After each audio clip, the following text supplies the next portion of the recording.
Hey guys, Wade Willis here, talking to you guys today about Fruits Basket Season 2, Episode 24, titled Here You Are. Now, I absolutely loved this episode. And before I go on, guys, don't forget to like the video and subscribe to my page. It helps a ton, and I'm going to keep going with this Fruits Basket stuff. Now, this episode, a lot of the main themes of this focus all around Yuki. One of the themes is personal growth, like an improvement, getting yourself out of the hell that is depression.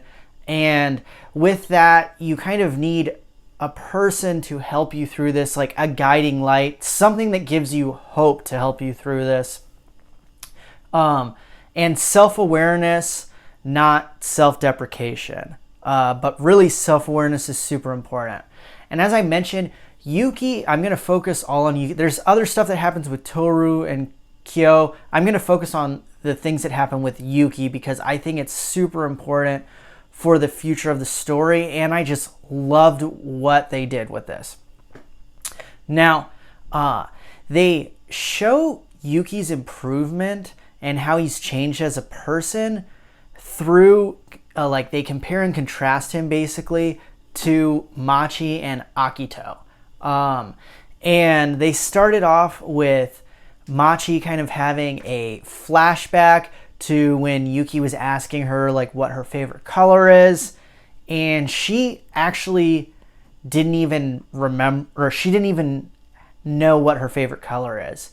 And then it goes to current day, and he asks her, they're basically trying to plan to go to this restaurant and stuff for to celebrate the end of the year. And he asks her, like, if there's a place she would want to go to, is this place okay? And she thinks, like, I don't even know what kind of place I would like. She doesn't like anything, really.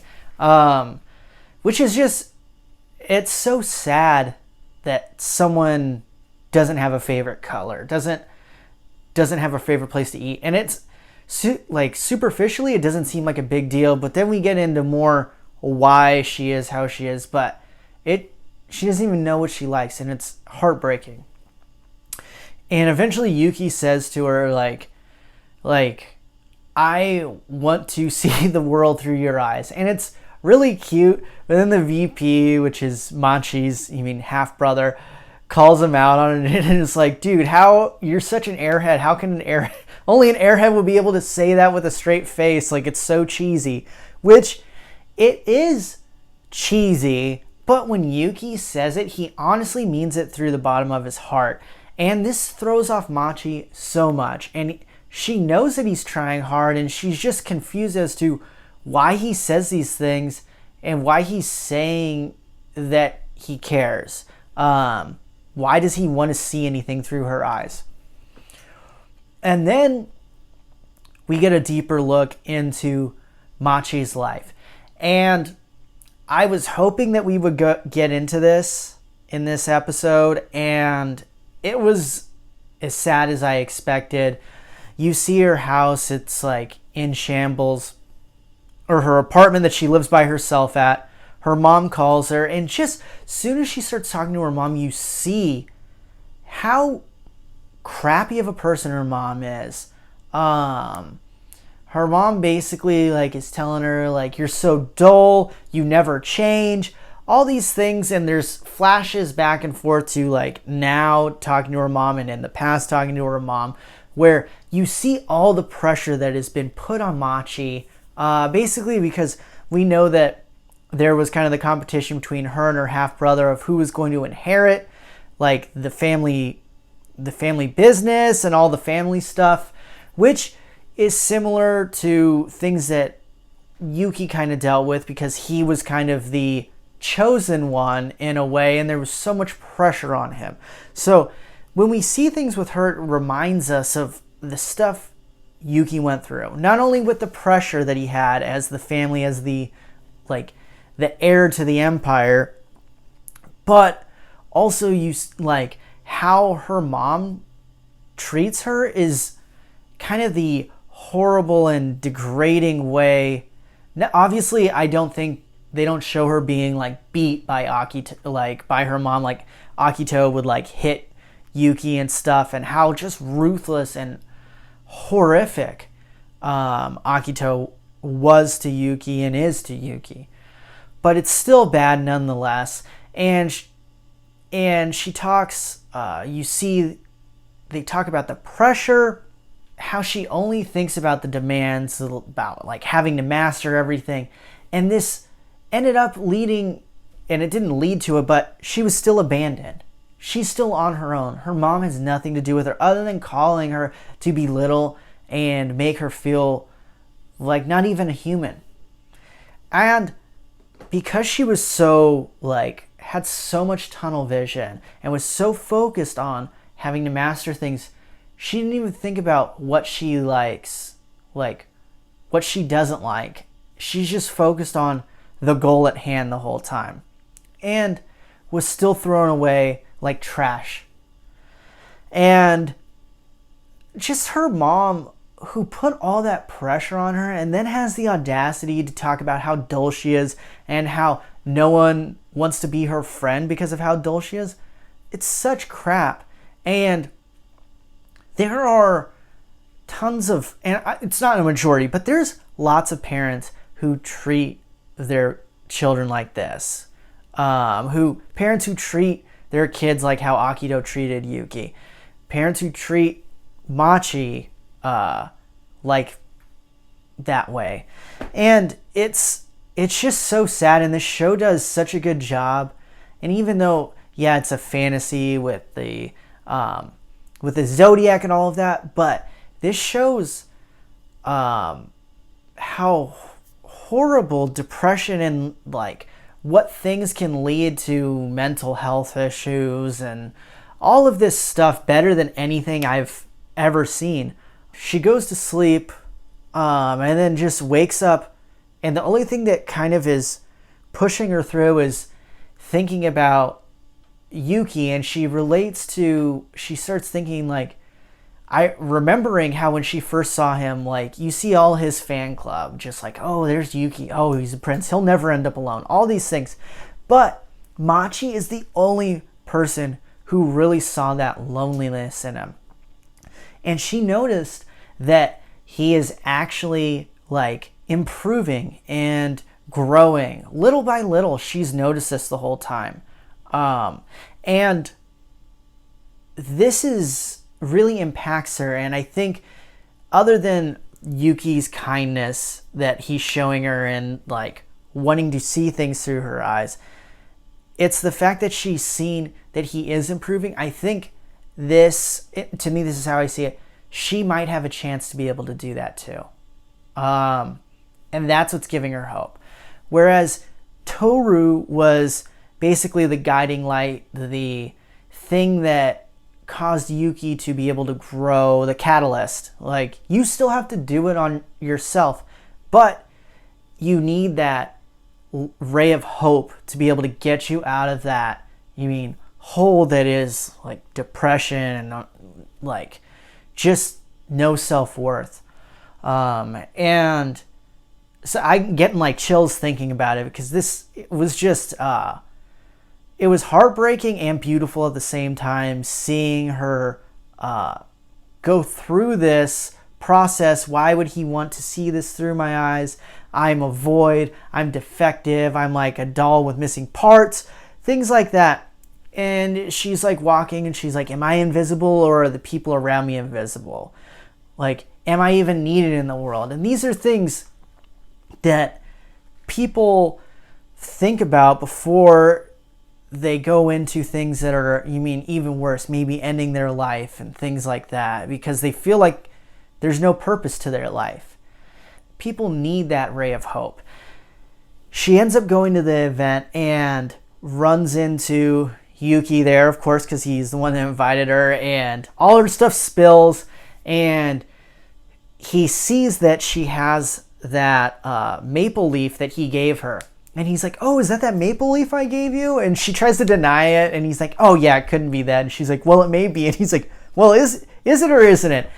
And again, the way that this anime crafts, and I know it's I've talked to people who've read all the manga and everything, and it's the same.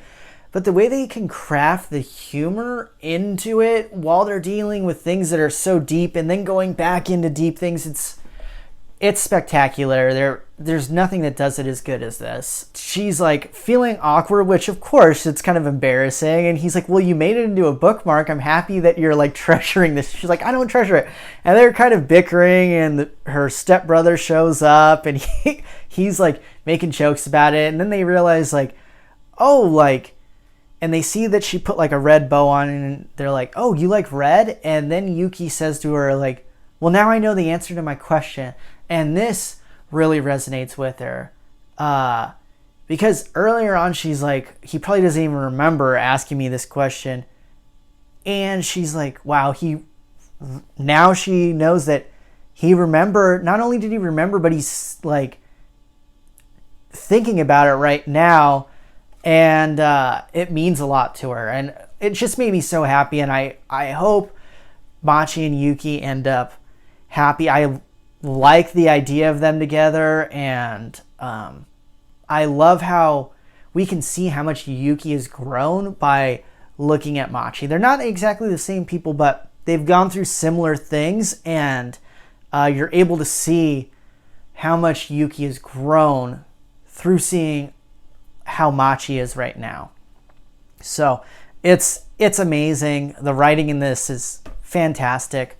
And then it's close to New Year's. Yuki decides actually to go back to the estate, the Soma estate, and he's sitting next to Akito. Akito's basically like, oh, you mean I'll forgive you, basically. Like, there's nothing to forgive him for, but it's typical Akito being the god and having the god complex. Just like, yeah, I forgive you for like running away, basically. And Yuki tells her that he forgives her too. And we know Yuki's a bit of an airhead, but the depth of his thought now is really amazing, and his self-awareness. And he talks about, I have to become aware of my faults and areas that I can improve on, which is amazing. And you start to see Akito, this starts to twist her face a little bit. Then he tells her, if I always blame someone or something, I'll never change. And this breaks Akito. And why do I think this breaks her? Because Akito does not see the world that way. She's always blaming it on other people and other things. It's not her fault. She refuses to look at it from that perspective. And she knows deep down she has things that she needs to improve on, and that she's pushing these people away. But she doesn't like do anything to improve herself, really. At least from what we see, and I've heard from other people that, and thank God they haven't given me spoilers, but they say you start to understand Akito a bit more, but you don't like you understand. There's obviously going to be something deeper with her that, and we'll maybe understand why she is the way she is, but she's not, from what we see right now, she's not doing things to improve herself. And she knows this, and seeing Yuki improve himself like this and how much he's changed, it like cracks her. And I think it's because she sees, I can't tame him anymore. He's thinking for himself. And she is not doing the things that, looking at things the way he is, and it bothers her. And she tells him like, oh, is there, she says, what's that in your eyes? And so I saw it as, maybe she saw, there's two ways I can look at this.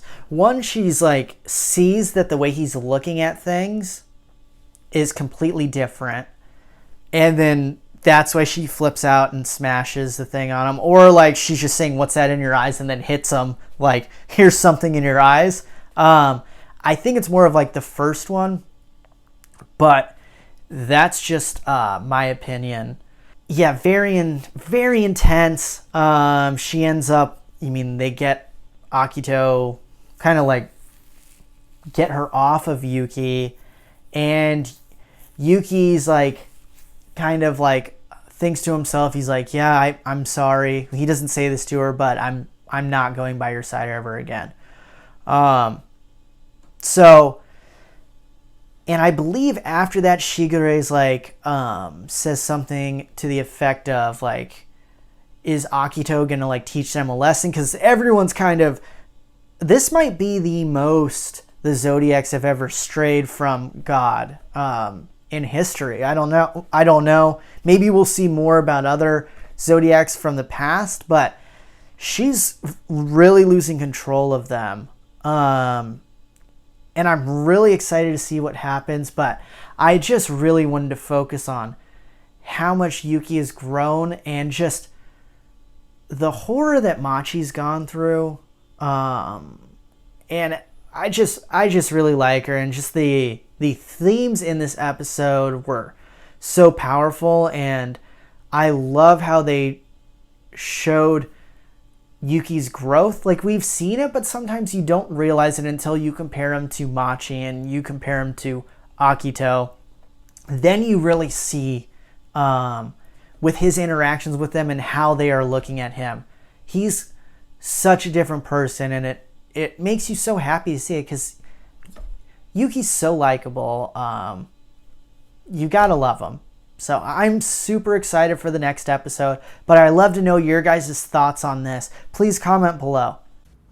Hey guys, this is Wade Willis. Thanks for watching my video. Here's 2 other videos I think you might like, and don't forget to subscribe to my page.